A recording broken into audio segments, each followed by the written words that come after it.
भारत में उपनिवेशिक और अंग्रेजी राज और उनके ईस्ट इंडिया कंपनी के बारे में तो सभी भली भांति जानते हैं, लेकिन इनके अतिरिक्त कुछ अन्य यूरोपीय उपनिवेशिक शक्तियाँ भी हैं जिन्होंने खुद को भारत के महत्वपूर्ण क्षेत्रों में संस्थापित किया था।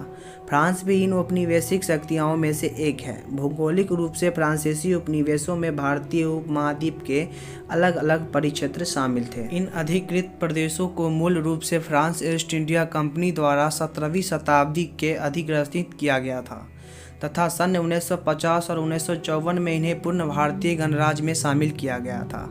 फ्रांसीसी उपनिवेशों में कोरोमंडल तट तथा स्थित पांडिचेरी, करिकाल और यानाओल तथा मालाबार तट पर माहे और बंगाल में चंदन नगर शामिल थे।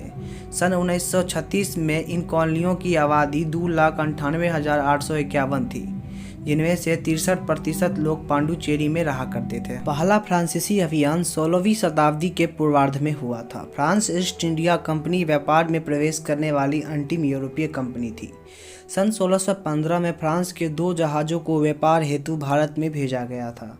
फ्रांसीसी ईस्ट इंडिया कंपनी का गठन या संस्थापना 1642 ईस्वी में हुआ था। सन 1667 में फ्रांस इंडिया कंपनी ने प्राइडोक्स के कमान के तहत एक अभियान शुरू किया था। सन 1668 में उन्होंने सूरत पहुंचकर भारत में पहला फ्रांसीसी कारखाना संस्थापित किया और 1669 में मछलीपट्टनम में एक और फ्रांसीसी कारखाना संस्थापित किया गया।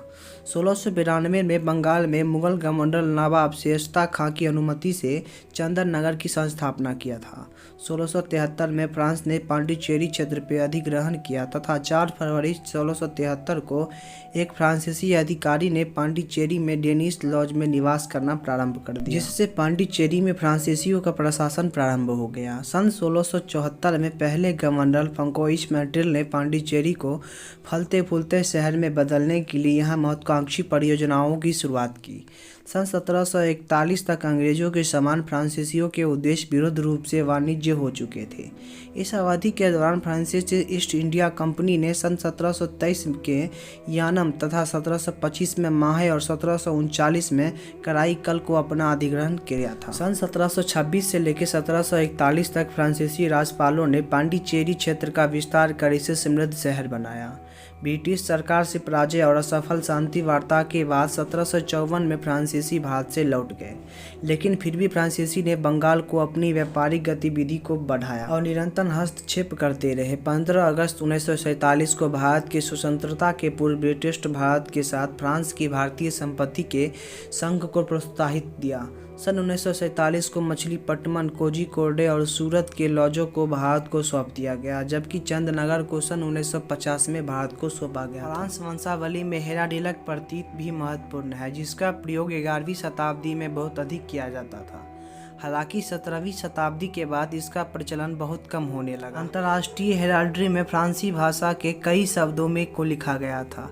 प्रथम फ्रांसीसी साम्राज्य में हेराल्ड्री की एक नई प्रणाली शुरू की गई, जिसे नेपोलियन हेराल्ड्री का नाम दिया गया। इसका प्रयोग आधिकारिक कार्यों और पदों को इंगित करते हेतु प्रतीक के रूप में किया जाता था। फ्रांस के वर्तमान प्रतीक का उपयोग सन 1953 ईस्वी से किया जाता है। मुख्य रूप से यह फ्रांसीसी पासपोर्ट के कवर पर दिखाई देता है।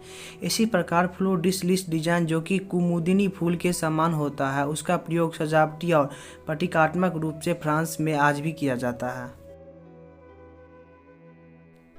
हाँ, तो मेरे प्रिय साथियों, आज के इस वीडियो में बस यहीं तक। आई होप हमारी वीडियो आपको काफ़ी अच्छी लगी हो। कल मिलते हैं हम एक नई जानकारी के साथ। हाँ, अगर आपने अभी तक हमारे चैनल को सब्सक्राइब नहीं किया है तो प्लीज़ कर लीजिएगा, ताकि जब भी कोई नई वीडियो को अपलोड करें तो आपको पता चलते रहे। और अगर आपको हमारी वीडियो में कुछ कमी दिखाई पड़ती है तो प्लीज़ हमें कमेंट में ज़रूर बताइएगा, ताकि उस कमी को सुधार के और हम आपके आगे काफ़ी बेहतर वीडियो प्रस्तुत कर पाए। तो कल मिलते हैं हम एक नई जानकारी के साथ। तब तक के लिए बाय।